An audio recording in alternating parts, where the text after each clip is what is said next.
सियासत में जब भी उत्तर प्रदेश का जिक्र होता है तो लोकसभा की 80 सीटें बहुत महत्वपूर्ण हो जाती हैं। अभी उत्तर प्रदेश में 5 से 6 चरणों का मतदान बीत चुका है।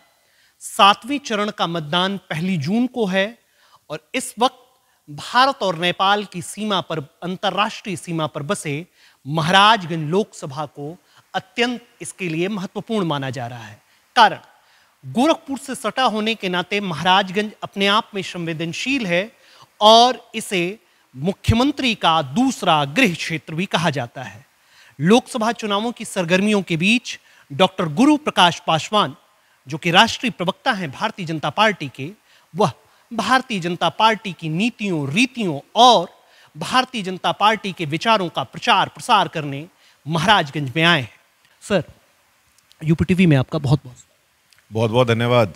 प्रदेश की सियासत, देश की सियासत, प्रदेश और देश की सियासत के बीच भारतीय जनता पार्टी और भारतीय जनता पार्टी पर पूरी तरीके से आक्रामक विपक्ष, कैसे सामना? देखिए, कोई आक्रमण नहीं है। शुद्ध रूप से जो वातावरण है वो हमारे काम का वातावरण है, एक सकारात्मकता का वातावरण है। हमारे पुरुषार्थ, हमारे पराक्रम और हमारे लोकप्रिय यशस्वी प्रधानमंत्री श्री नरेंद्र मोदी जी का पूरे क्षेत्र पर एक विशेष ध्यान रहा है। महाराजगंज की जनता इस बात को अच्छे से जानती है कि आज हम विश्व की 5वीं सबसे बड़ी आर्थिक ताकत बने हैं। भारत चंद्रमा के दक्षिणी गोलार्ध पे पहुंचने वाला पहला राष्ट्र बना है। आप जिस विपक्ष के आक्रमण की बात करना चाहते हैं, आपका इशारा संविधान और आरक्षण के प्रति है, तो हम बता देना चाहते हैं, बाबा साहेब अंबेडकर को सच्ची श्रद्धांजलि यदि किसी ने दी है तो श्री नरेंद्र मोदी जी ने दी है। राष्ट्रीय अवकाश घोषित करने की बात हो, संविधान दिवस घोषित करने की बात हो, बाबा साहेब से जुड़े स्थलों को तीर्थ का दर्जा देने की बात हो, तो नरेंद्र मोदी जी ने किया है। देश के इतिहास में पहली बार एक आदिवासी की बेटी को संविधान के सर्वोच्च स्थान पर बिठाने की बात हो, उत्तर प्रदेश के कैबिनेट में 3 दलित समाज की महिलाओं को कैबिनेट मंत्री बनाने की बात हो, आज विकास भी, न्याय भी, सुरक्षा भी, स्वाभिमान भी और समृद्धि भी ना ही उत्तर प्रदेश में बल्कि पूरे देश में एक सकारात्मकता का वातावरण बना है। और हम आश्वस्त हैं, हम आशान्वित हैं कि 4 जून को 400 पार और उस 400 पार में महाराजगंज के लोगों का जनादेश और जनाशीर्वाद भरपूर मात्रा में भारतीय जनता पार्टी को, श्री नरेंद्र मोदी को और श्रीमान चौधरी जी को मिलने वाला है। चलिए, आशीर्वाद मिल रहा है। आप गुरु प्रकाश पासवान हैं। इस देश में बहुत बड़े नेता हुए रामविलास पासवान।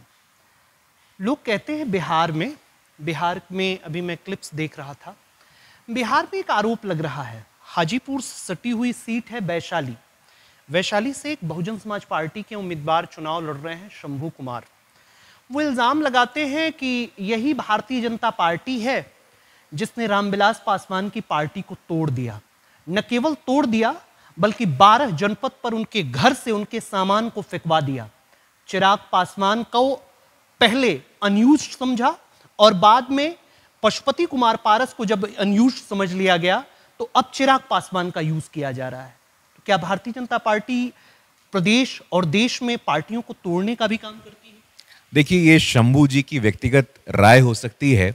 रामविलास पासवान जी को सर्वोच्च सम्मान पद्म विभूषण देने की बात हो तो किसने दिया, हम आपसे पूछना चाहते हैं। भारतीय जनता पार्टी ने दिया। 2014 से रामविलास जी केंद्रीय मंत्री कब बने? भारतीय जनता पार्टी के साथ बने। नहीं, अरे कांग्रेस के भी शासनकाल में थे, नरसिम्हा राव के भी शासनकाल में थे, वो तो लगातार मंत्री रहे, केंद्रीय मंत्री रहे। नहीं, 2014 में केंद्रीय मंत्री वो बनते हैं तो भारतीय जनता पार्टी की सरकार में बनते हैं। रामविलास पासवान जी की लोक जनशक्ति पार्टी हमारी बहुत प्रमुख घटक रही है और मैं आज भी मानता हूं कि रामविलास पासवान जी के विरासत पे निश्चित रूप से बोलने का अधिकार सबको है। उनके भाई एनडीए के साथ पशुपति पारस जी, उनके भतीजे एनडीए के साथ, उनके सुपुत्र एनडीए के साथ, रामविलास पासवान जी का पूरा परिवार एनडीए के साथ, संपूर्ण पासवान समाज एनडीए के साथ। तो मुझे लगता है शंभू कुमार जी की अपनी व्यक्तिगत राय है, वो अपनी व्यक्तिगत राय रख रहे हैं। इस पे इससे ज्यादा हम लोग टिप्पणी करने की कोई आवश्यकता नहीं है। उत्तर प्रदेश में आप चुनाव लड़ रहे हैं। उत्तर प्रदेश में लगातार पेपर लीक हो रहे हैं, चाहे वो पुलिस भर्ती हो, चाहे यूनियन पब्लिक सर्विस कमीशन की आरओ एआरओ की परीक्षा हो। पहली बार तो संघ लोक सेवा आयोग की परीक्षाओं के पेपर लीक हो रहे हैं। पेपर लीक को किस तरीके से देखते हैं? नहीं, देखिए, ये निश्चित रूप से एक बहुत ही संवेदनशील मुद्दा है। सरकार की खामी है कि नहीं है? आप मेरी बात पूरी होने देंगे तो मैं आपको उत्तर, आप मुझसे पूछते हैं तो प्रश्न का जवाब सुना करिए। देखिए, एक संवेदनशील मुद्दा है। युवाओं को सशक्त करना, युवाओं को रोजगार देना, पूरे देश में और पूरे उत्तर प्रदेश में पेपर लीक के विरुद्ध कानूनी व्यवस्था कैसे बने, एक स्ट्रक्चरल फ्लॉ है, एक सिस्टमिक फ्लॉ है। इससे लड़ाई करने की आवश्यकता है और इसका कॉग्निजेंस लेते हुए, इसका नोटिस लेते हुए मुख्यमंत्री जी हो, देश के प्रधानमंत्री जी हो, हमारी टॉप प्रायोरिटी है और आप जल्द से जल्द देखेंगे एक सख्त से सख्त कानून बनाएंगे और जो पेपर लीक का कैंसर फैला हुआ है उसको निश्चित रूप से हम समाप्त करने का काम करेंगे। लगातार बेरोजगारी की बात हो रही है। राहुल गांधी लगातार कह रहे हैं 30 लाख पद इस देश में खाली रह जाते हैं 10 साल की सरकार में। जो प्रधानमंत्री आने के पहले कहते हैं कि हर साल 2 करोड़ नौकरियों का सृजन होगा, उस प्रधानमंत्री के शासनकाल में 30 लाख पद खाली रह जाना बहुत बड़ा प्रश्नवाचक है। देखिए, कई बार एक नैरेटिव बनाने का प्रयास होता है और राहुल गांधी जी ये असफल प्रयास आज से नहीं वर्षों से कर रहे हैं।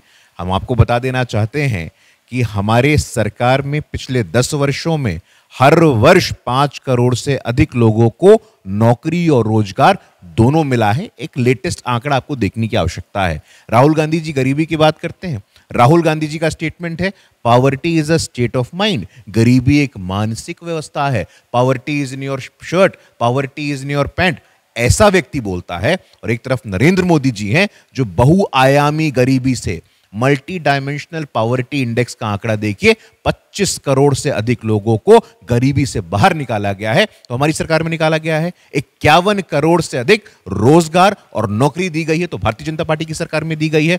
50 करोड़ से अधिक बैंक के खातों की बात हो, आयुष्मान की बात हो, राशन की बात हो, समग्रता से विकास और समग्रता से न्याय कभी हुआ है तो भारतीय जनता पार्टी की सरकार में हुआ है। कि आपको स्वीकार करने की आवश्यकता है। और यही कारण है कि 2014 से भी बड़ा मैंडेट हमें 2019 में मिला और 2019 से कहीं बड़ा मैंडेट 400 पार का 4 जून को भारतीय जनता पार्टी को, श्री नरेंद्र मोदी जी को मिलने जाने वाला है। आश्वस्त रहिए। 2017 में आपकी 325 सीटें थी, 2022 में घट करके 250 के समथिंग रह गई। और समाजवादी पार्टी के राष्ट्रीय अध्यक्ष अखिलेश यादव कहते हैं कि यह सीटों की घटोत्तरी जो है यह आने वाले वक्त में लोकसभा की घटोत्तरी में भी शामिल हो जाए। देखिए, 2017 की बात आपने की, 2017 में भी यूपी के लड़के साथ आए थे, नैरेटिव फेल हो गया उनका। 22 में सीटें घटी कि नहीं घटी? देखिए, वोट प्रतिशत हमारा निश्चित रूप से बढ़ रहा है। 2017 में यूपी के लड़के साथ आए थे, 2022 में बुआ बबुआ साथ आए थे, 2024 में पुनः यूपी के लड़के साथ आए हैं। अखिलेश जी जो घूम घूम के पीडीए की बात करते हैं, मैं उनसे पूछना चाहता हूं, अखिलेश जी को मौका मिलता है तो कौन चुनाव लड़ता है? रामगोपाल राज्यसभा जाएंगे, शिवपाल के लड़के चुनाव लड़ेंगे, धर्मेंद्र चुनाव लड़ेंगे, डिंपल चुनाव लड़ेंगी। यह आपका परिवारवाद है। आपके लिए पीडीए और सामाजिक न्याय की परिभाषा आपके परिवार से प्रारंभ और आपके परिवार से अंत होता है। ये कोई सामाजिक न्याय नहीं है, ये कोई संविधान नहीं है। जब आप परिवारवाद की बात करते हैं तो राजवीर सिंह कौन है? जब आप परिवारवाद की बात करते हैं तो पंकज सिंह कौन है? जब आप परिवारवाद की बात करते हैं तो तमाम ऐसे उदाहरण हैं। सर, क्यों बात कर रहे हैं आप परिवारवाद की? परिवारवाद तो आज बीजेपी में भी हावी है। मैं आपको बधाई देता हूं कि आपने मुझसे प्रश्न पूछा है। मैं आपका आभारी हूं और चुनौती भी देता हूं। 1952 से हमारा इतिहास है भारतीय जनसंघ का। 1952 से लेकर के 2024 तक मैं चुनौती के साथ कहता हूं, हमारे पार्टी में कोई पिता पुत्र अध्यक्ष हुआ हो, कोई पिता का मुख्यमंत्री कार्यकाल खत्म हुआ हो और कोई पुत्र आ गया हो? बताइए, आज तक ऐसा नहीं हुआ है। आप में प्रतिभा है, आप में योग्यता है, तो दुनिया की कोई ताकत आपको नहीं रोक सकती है। लेकिन एक विशेष सरनेम होने के कारण, विशेष पुत्र होने के कारण आप भाजपा के अध्यक्ष हो जाएं। उत्तर प्रदेश का इतिहास उठा के देखिए, कौन पिता पुत्र अध्यक्ष हुआ है, कौन पिता पुत्र मुख्यमंत्री हुआ है? पूरे देश में कोई ऐसा उदाहरण नहीं है।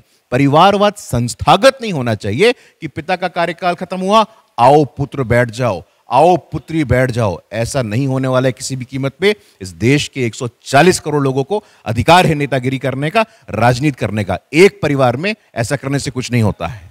कितनी सीटें आ रही हैं उत्तर प्रदेश?